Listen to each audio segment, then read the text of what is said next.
آج عمران خان صاحب کے مختلف کیسز کی سماعت جو ہے وہ ڈسٹرکٹ کورٹ کے اندر ہے، جن میں عمران خان صاحب کا جو رول ہے وہ 109 کا ہے. یعنی کہ عمران خان صاحب کی ماں کے اوپر ٹریفک بند ہوئی، روڈ بلاک ہوا، توڑ پھوڑ ہوئی، جلاؤ گھراؤ ہوا. تو آپ کو بتانا چاہوں کہ اس طرح کی بے شمار ایف آئی آرز خان صاحب کے اوپر درج کی گئیں. کچھ میں عمران خان صاحب کی ضمانتیں کنفرم بھی ہوئیں اور ان میں عدم ثبوت ہونے کی بنیاد کے اوپر ہی ضمانتیں کنفرم ہوئی کہ خان صاحب کے خلاف کوئی شواہد نہیں پائے جاتے. فار ایگزامپل 9 مئی کے حوالے سے بھی خان صاحب کی ضمانتیں کنفرم ہوئی اور عدالت نے فیصلے کے اندر کہا کہ کیسے ایک بیہائنڈ دا بار یہ کہا جا سکتا ہے کہ اس کی اماں کے اوپر کسی جگہ کے اوپر روڈ بلاک ہوا یا آگ لگی، جلاؤ گھراؤ ہوا، جبکہ اس کے پاس نہ فون کی ایکسیس ہے اور کوئی ایسے شواہد نہیں ملتے جو کہ اس چیز کے ساتھ جوڑتے ہوں کہ خان صاحب نے کسی کو کہا ہو کہ اس بلڈنگ کو آگ لگائی جائے. اس کے ساتھ ساتھ بی بی صاحبہ اور خان صاحب کے اوپر توشہ خانہ کے ریلیٹڈ ایک جیلی رسیدوں کے حوالے سے ایف آئی آر درج ہوئی تھانہ کوسار کے اندر. توشہ خانہ کی آپ کو پتہ ہے کہ 3 کاروائیاں جو ہیں وہ چلائی گئی ہیں. قانون یہ کہتا ہے کہ ایک جرم ہوگا تو اس کی ایک کاروائی ہوگی، لیکن نیب کے اندر توشہ خانہ کیس کے ریلیٹڈ جیلی رسیدوں کا جو ایف آئی آر ہے وہ، اور تیسرا جیسا کہ آپ کو پتہ ہے کہ عمران خان صاحب کے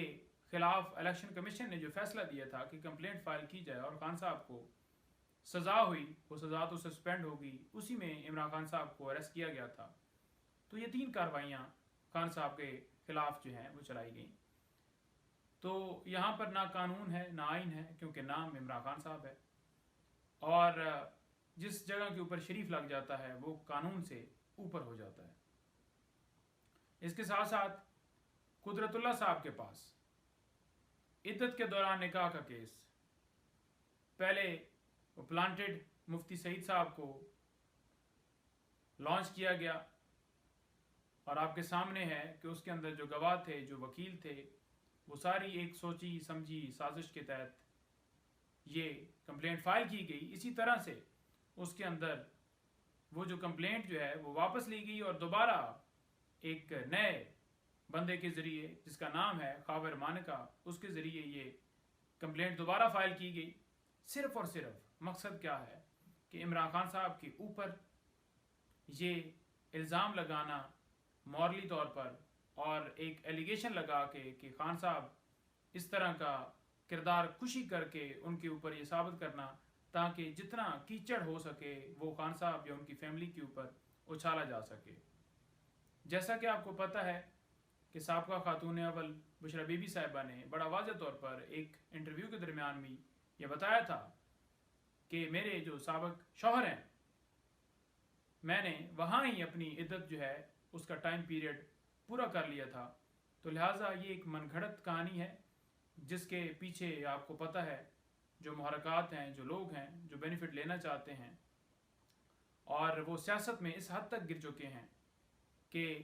وہ چاہتے ہیں کہ کسی نہ کسی طریقے سے اقتدار میں آ جائے، خان صاحب کی جو ریپوٹیشن کے حوالے سے ان کے اوپر حملہ کر کے ان کو لوگوں کی نظروں میں ڈاؤن کیا جائے تاکہ لوگ جو ہیں ان سے نفرت کریں. لیکن بات یہ ہے کہ قوم جانتی ہے اور قوم آپ سے نفرت کرتی ہے کیونکہ آپ کا یہی وتیرہ رہا ہے کہ لوگوں کے اوپر کیچڑ اچھالنا، جھوٹے کیسز بنانا، اور اسی کو آپ کنٹینیو کیے ہوئے ہیں. انشاءاللہ تعالی خان صاحب تمام مقدمات میں ایک دن سرخرو ہوں گے، قوم جانتی ہے، اور انشاءاللہ عدالتوں سے بھی سرخرو ہوں گے. بہت شکریہ، بڑی مہربانی، بڑی نواز.